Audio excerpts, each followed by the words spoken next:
And we're back at home, but not in the studio, like we never left. Welcome to the Confessions of a Not So Dangerous Mind podcast. I'd like to thank you all for spending some of your Thursday early evening here with me in New York. But once again, we're going to skip past all that promotional jazz and get right to the guts of the episode. The open door behind me. Actually, it's not like a secret passageway, secret compartment. For those of you who know, I have a home gym. That goes to the basement. It's where my cat does his stuff. And so that's why you got to leave the door open. You don't want Cat to get all nervous and, oh my God, what am I going to do? How am I going to take care of my own business? But today is a special movie anniversary. And unfortunately, I did not know this.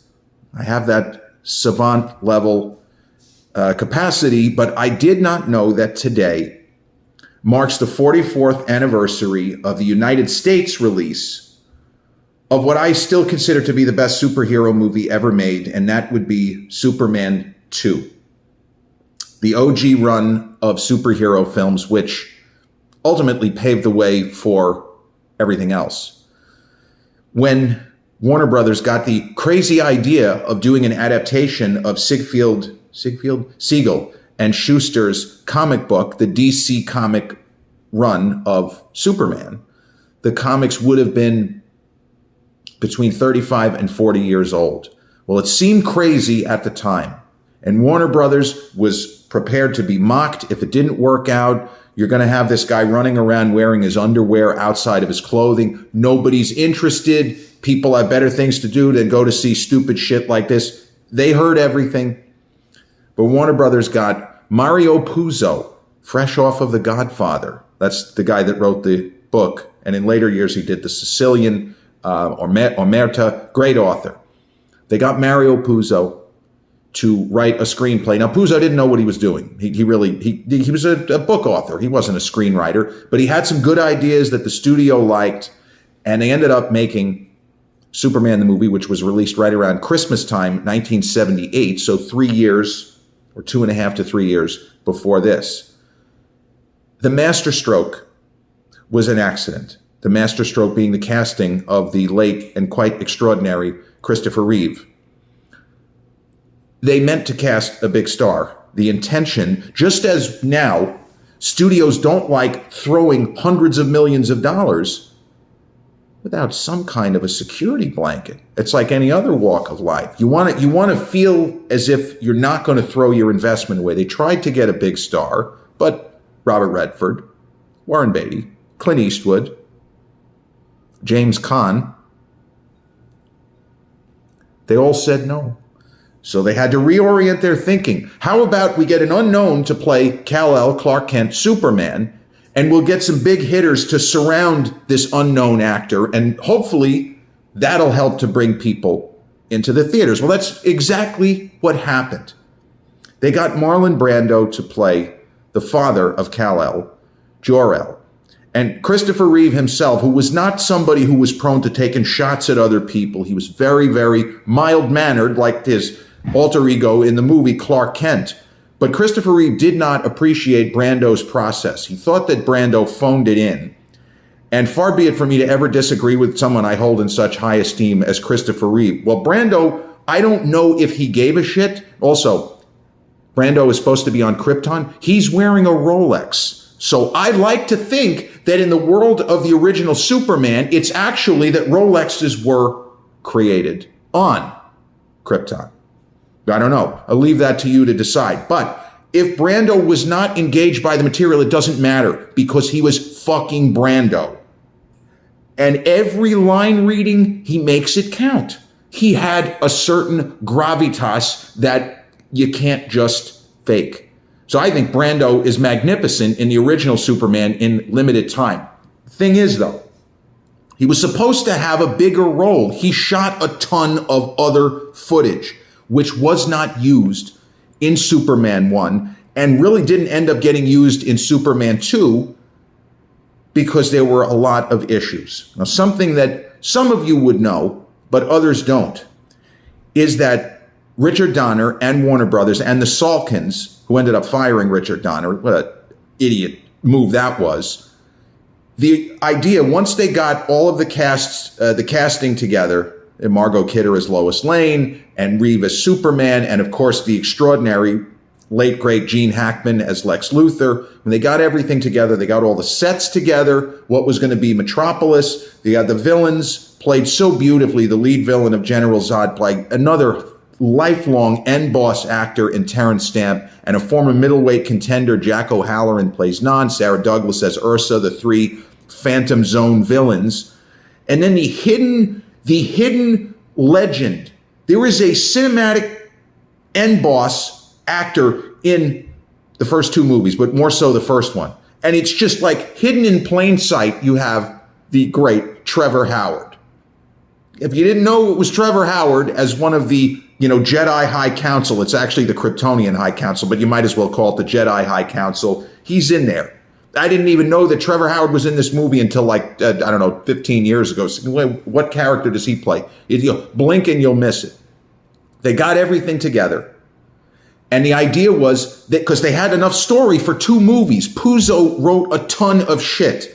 And then a phenomenal writer who was, I think, the nephew of Herman J. Mankiewicz, who had worked with Orson Welles on Citizen Kane. I think he was the nephew, but he could have been, I don't think it was the son, but his name is Tom Mankiewicz. Tom Mankiewicz is credited as a creative consultant.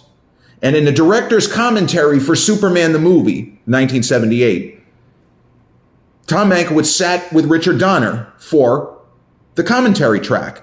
And Richard Donner keeps referring to Tom Mankiewicz as the creative consultant. And every time he says it, it's got to be a dozen times in the commentary, Mankiewicz cracks up laughing, and I didn't understand. Why is that funny? What's so funny? What the fuck is funny about me? Joe Pesci. What the fuck is funny about that? Why is being called a creative consultant funny? How is that funny? Is he a clown? Does he amuse you? No, didn't make any sense. But the reason why he was called a creative consultant is it was in Puzo's contract that he was going to get screenplay credit. Tom Mankiewicz rewrote at least 90% of what Puzo had come up with. Again, great ideas, but he didn't think in terms of screenplay. It was a lot of run-on stuff and asides that didn't really need it. And it was very gimmicky. Richard Donner's word was verisimilitude. He wanted it to be as grounded in reality as it could, with a guy flying through the air at the greatest of speeds, wearing his underwear outside his costume. He still wanted that verisimilitude. So Tom Mankiewicz rewrote everything. What we saw on screen, that's not Mario Puzo, it's Tom Mankiewicz. Mankiewicz was laughing because Donner was joking with him. Donner, more so than anyone else, would know that what he shot, the words were almost entirely written by Tom Mankiewicz.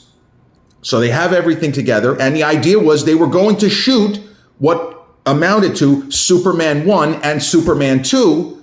They were going to shoot them, in the immortal words of Yankees broadcaster John Sterling, back to back and a belly to belly.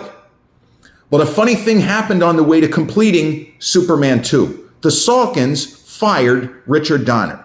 They never appreciated, and this is just incredible, but they never appreciated his take. They liked the gimmickry. They liked the sight gags, the silliness that was often in the comics. Comics were not 100% serious. You got a guy with superpowers fighting normal cops and robbers sort of stuff. You have to have a sense of humor. But Donner's film, the first one, does have a sense of humor. But he didn't want it to veer into slapstick, and the Salkins loved that kind of stuff. So you think about it. Even as much as the first movie, I say the word verisimilitude, Richard Donner always talked about that. The Lex Luthor character, there were many comic book purists that didn't like the film because Lex played the part too much, they thought, for laughs. That the character of Lex Luthor is not intended to be a clown. But he isn't. He's a genius who in that movie uses humor almost to drop people's guard. In the case of Superman, dropping his guard at a pivotal moment were it not for Eve Tessmacher. Tessmacher! But Richard Donner was fired as they were shooting Superman 2. He did not get to finish his version of Superman 2. And I loved the movie from the first time I saw it. My parents took me to see Superman 2 in theaters. I would have been 7 years old at the time. And I saw it, it was just before seeing Chariots of Fire, which I have the poster of upstairs and is my single favorite movie of all time. But Superman 2, I would still say, is my favorite superhero movie of all time, even though there are these jarring tone shifts from what Donner was trying to do, which was more sober and serious. And the replacement director, Richard Lester, a very talented filmmaker in his own right. He worked as a documentarian. He did A Hard Day's Night. That's that incredible Beatles documentary from their American tour, 63, 64. So there are these moments of farce in Superman 2, which Richard Donner, that was not him. And it's really unfortunate the way it all worked out, that the Salkinds didn't simply let the guy finish the film, especially because the first Superman had been such a stupendous success. It's not like they could say, we would have had a bigger hit if Donner didn't make it so serious all the time, if he had just let the actors have fun and the sight gags. Richard Lester's sensibilities were more closely aligned to what Alexander and Ilya Salkind wanted. So they fired Donner. And not surprisingly, there were certain bits of footage that ended up not being used because of rights issues that Donner had originally earmarked for this film. And Richard Lester is a guy I respect a lot, and many film historians will also say he does not get any blame. This is on the Salkinds for screwing up. Somebody had to come in and do something. And he talked to Donner. I mean, they were professional acquaintances. They were not unknown to one another. And he all but begged and pleaded, can we just work together? I know this is terrible, but I don't want to destroy your vision. I love your movie. And I think what you shot here is incredible. Donner didn't even want to entertain it. Fuck this. So there, all of this extra footage that was shot with Marlon Brando as Jor-El ended up not getting used. And the tone shifts where the world looks like it's going to be Armageddon and there's slapstick farce going on in the big fight scene. Spoiler alert, the big fight scene between the three Kryptonian villains and Superman in Metropolis, what's supposed to be obviously Manhattan and New York City. And a lot of shots were filmed in Manhattan, but all of the fight scenes, they're all done on sound stages and like on the Warner Brothers backlot or whatever. I don't know exactly where, but a lot of it was, the sound stages were in London. I remember reading that. So despite being this kind of strange hybrid of very sober, serious myth making and superhero storytelling, you still have these bizarre comedic asides. But somehow, and I didn't know there was a Richard Donner cut until I was in my 20s. Well, because he was never able to try to put the movie together. But I didn't know there was this level of fuckery, quite frankly, until much later, because there was no internet until really the mid-1990s. You would have had to know what book to look for if there was anything written about the specific drama that took place with this film. But Gene Hackman did not want to come back to shoot the remaining footage, because I think Donner, he got through about 3/4 of what would have been his vision for Superman 2, and he got fired. He wasn't able to finish. Probably had another 4 to 6 weeks worth of shooting. And Hackman basically, he backed Richard Donner, nothing personal to Richard Lester, said, I'm not coming back. So there are a couple of shots, and I don't know which shots they are, but I know that there are shots in this movie that are supposed to be Gene Hackman's Lex Luthor, and it was like a stand-in.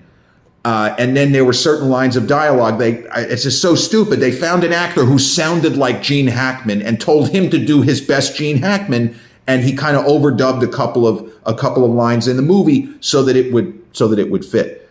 But despite this bizarre melange of different ideas, different tones, comedic, slapstick, sober, serious, Armageddon level stuff, all of this existing, the movie plays brilliantly. And there were a lot of critics of the day that said, this is better than the first one, because the stakes feel so much higher. The idea that Superman, Kal-El, he's one.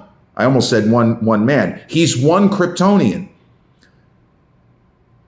Ursa, Nan, and Zod are 3. They have the exact same powers that he does. So you talk stakes. They want the Earth, or as Zod decides, it's planet Houston. He doesn't even pronounce Houston correctly. He doesn't know what he's looking at.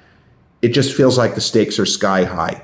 And the action sequences in the movie, some of the old school process shots and motion shots where the stop motion kind of stuff. It is a little bit, it doesn't look like even Henry Cavill, a dozen years ago flying around, but it feels real. The practical effects, they work. And Christopher Reeve flying still looks better than anyone else flying because he was such a natural in front of the camera. And he had to do certain things on wires that other actors probably wouldn't have even thought. It made it look more like he was actually flying than you're seeing a computer image just bouncing around back and forth. And that's what I saw in Man of Steel. I enjoyed Man of Steel. I like Henry Cavill, but Man of Steel is just not that good. Great ideas. I don't think Michael Shannon makes for a particularly good Zod. And that's an actor I really like, but I feel like he didn't have the right handle on character. Again, it's neither here nor there.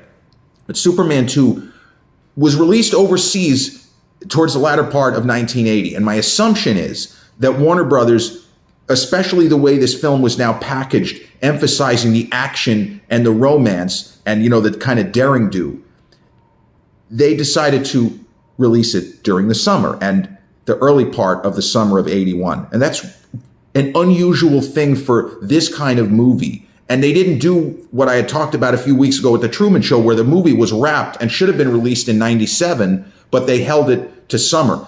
Superman 2 was released overseas first, and then months and months later, it lands here. And it was a box office hit. But there were more than a few rumblings over the years about Richard Donner getting fucked over. And these are things that maybe they were reported when I was a kid, but I never read anything. It wasn't until probably I was at NYU Film School, circa 1994 to 97. Well, not circa, that's when it was, that I started to read, and there was more information and material about what Richard Donner had tried to do. So in 2006, with the release of Superman Returns, which I like Brandon Routh, I like the cast, James Marsden, Rachel Brosnahan is in the new one. Kate Bosworth playing Lois Lane. I really enjoyed the cast, and Kevin Spacey as Luthor. I could kind of do without that. I didn't think the movie was very good. It's kind of a side sequel to Superman 2. But when that movie was getting ready to come out, and then when it landed on Blu-ray and DVD, there was this box set, which I did purchase. It was probably $100. And it included both versions of Superman 2. So people such as myself, for the first time, we were able to see the so-called Richard Donner cut. But he didn't get to finish his film. So his cut, which has a lot of alternate takes, very little in the way of slapsticky, jokey, goofy humor, a guy with a hairpiece getting ice cream stuck to it, real dumb shit, which was funny when I was 8 years old. The movie's still not, it's not finished. So normally, when you have this sort of story where a great filmmaker had the movie taken away and is allowed to put back what he can, James Cameron, director's cut of The Abyss, for example, the movie wasn't exactly taken away, but Rupert Murdoch told him he had to cut at least a half hour because, bro, it's a summer movie. We can't have a 3+ hour underwater epic. You got to make some changes here, pal. But Cameron's director's cut is way better. I was disappointed by the Donner cut, even though there's more Brando, and the element in the theatrical version, the element is the same in both versions, but something that I never quite understood as a kid, and then watching the film repeatedly into my early 20s, whenever it was on TV, I watched it. I had a VHS tape. I used to pop it in. It was kind of like a comfort film. Spoiler alert, Superman gives up his powers because he's fallen in love with Lois Lane, world's smallest violin. Bro, you got to be kidding me. The world needs you more than, you're probably going to get divorced anyway, right? It's just normal, it's simple logic and math. They barely know each other. She thinks Clark Kent is a clown. Oh, now she realizes why. That kind of angle, it works in the world of the movie, but the more you run it through your head, the worse it is for Superman that he does that. But the idea is that he makes a decision to live as a human. Well, now he's stuck. So I guess if the marriage doesn't work out, he just has to be a newspaper reporter who could be hurt like an ordinary man, as Susanna York, who plays the mom, says. So he gets his powers back. He's told he can't. He makes this pilgrimage, freezing his ass off, presumably to the North or South Pole, wherever the Fortress of Solitude is. And in the theatrical cut, he simply gets his powers back. We don't see how he does it or how it happens. We just see him get there, say that he fucked up. He doesn't say I fucked up. He could. And then he sees one of the crystals, the special magical, even more magical, green crystal. And that's it. He's got his powers back. But that's not what Richard Donner wanted to do. And in the Donner cut, the best thing in the Donner cut is we actually see the stakes. We see how he gets his powers back. And he has to make a choice, which it's not really a choice, but it's a terrible thing that he has done. Because by going back now, when he was warned, he was told, don't do this. Don't do this. Do not surrender your powers for a mortal. Because they don't say because things can go wrong, but the implication is there's stuff going on out there that you're not really taking in right now. And if you want to get cute, you can say that they know that the Kryptonian villains are around somewhere.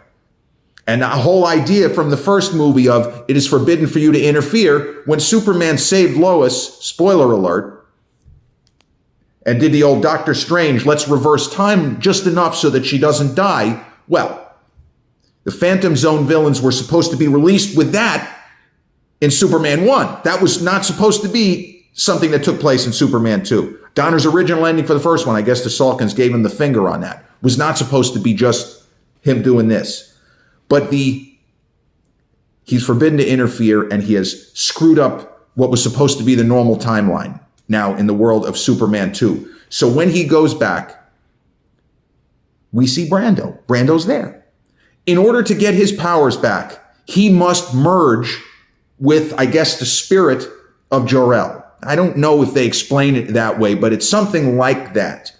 And even though it's not really a choice, he has to do it. Otherwise, he's just going to probably be the slave for General Zod and his minions for all eternity. Because I don't know that he can, well, no, maybe if he's just immortal, he can die. But it doesn't get into that. We don't really know that. I'm just going to make an assumption.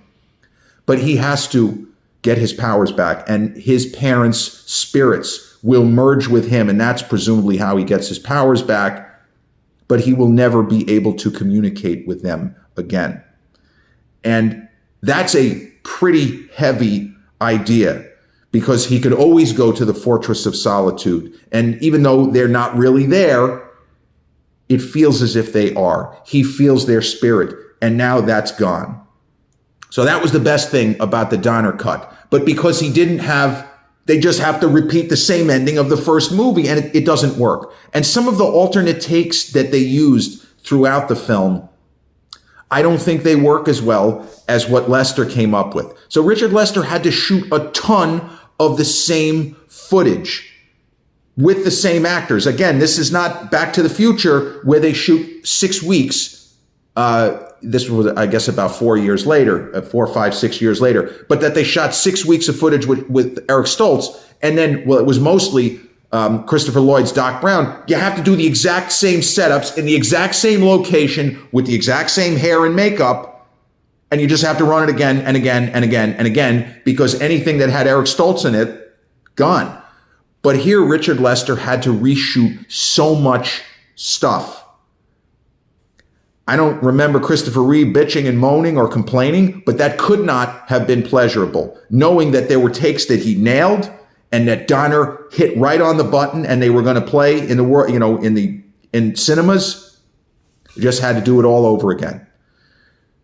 So ultimately, I believe that the theatrical cut is the cut that people should see. Now, on the other hand, the original Superman from 1978, when it aired on ABC, and this is literally going back to probably 1981, right around the time that Superman 2 was coming out. And again, we didn't know any of this controversial shit. I knew nothing, and I would estimate less than 1% of movie fans knew that there was even any issues with the producers and Richard Donner. But when Superman the movie made its network premiere, they added back about 30 to 40 minutes of footage into the movie so that they could have it be like a 2-night special event over a 4-hour time slot with commercials.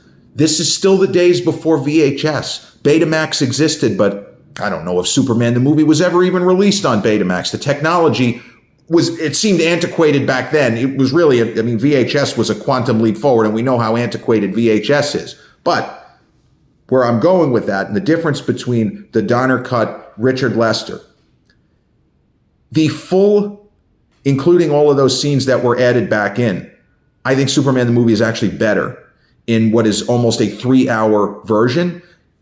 What Donner had to cut out of the first film, it's all great. Like, there's almost nothing that feels like filler. I mean, there is an extended sequence. It's briefly hinted at in the movie, but we don't get it in the theatrical version of Superman the movie, where Superman finally goes to Lex Luthor's, below sea level lair. It's below Grand Central Station.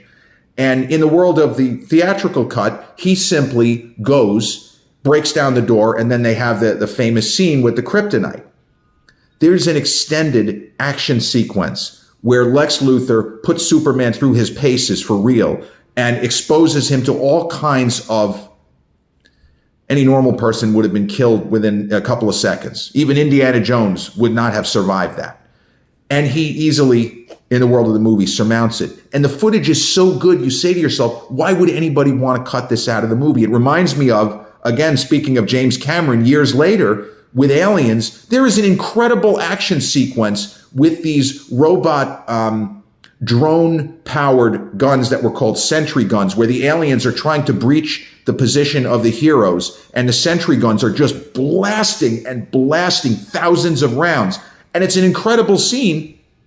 They took it out of the theatrical cut. And we don't even know why Ripley in that movie is so enamored with Newt and why she latches on so much. It's because Ripley left a daughter behind when she went into space.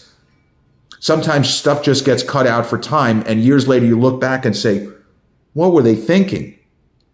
Nowadays, the full cut of Superman the movie is the acknowledged superior cut. I think they're both incredible. Much in the way of Amadeus, the director's cut or the theatrical cut, they're both 4 stars. They're both 10 out of 10.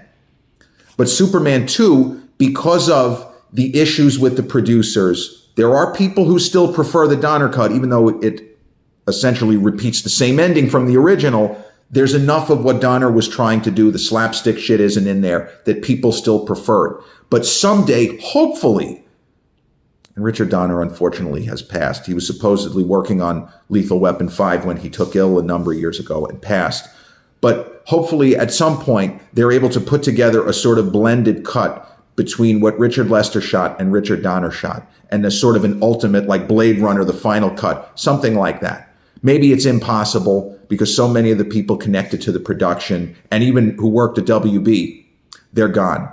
But maybe a crazy fan can put it together. But you look at it 30 years after Batman Forever, right? The controversy of the Joel Schumacher cut, which he thought was the movie he wanted to release, and the WB gave him the old middle finger salute. No, you can't do that. We got to get fannies and seats. We're not going to the psychology of why he's Batman, why he dresses up like a bat. No, we're not doing that. Bright colors, lots of explosions, and lots of wisecracks and one-liners, and, we're good to go.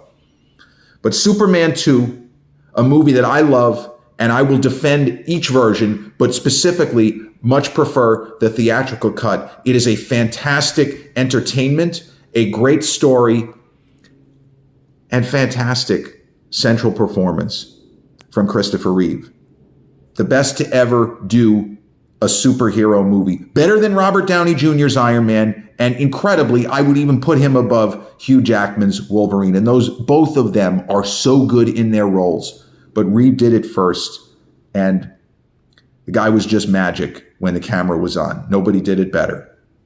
Superman 2, released on this day, June 19, 1981, in the United States, directed by Richard Donner and Richard Lester. Richard Lester gets sole directorial credit, and starring Christopher Reeve, Margot Kidder, Gene Hackman, E.G. Marshall in a small role as the President of the United States, Terrence Stamp, Jack O'Halloran, and Sarah Douglas. This has been episode 568 of the Confessions of a Not So Dangerous Mind podcast. I'd like to thank you all so much for spending some of your Thursday early evening here with me in New York. If you check out this episode on the YouTube channel, haven't done so already, please click like, subscribe, comment, share, turn on those notifications. Or if you catch this episode on the audio platforms such as Podbean, Spotify, iTunes, or the others in which we're hosted, same general rule applies. Click like, subscribe, share, and turn on those notifications. I'll be back with a new episode real soon. Till then, peace.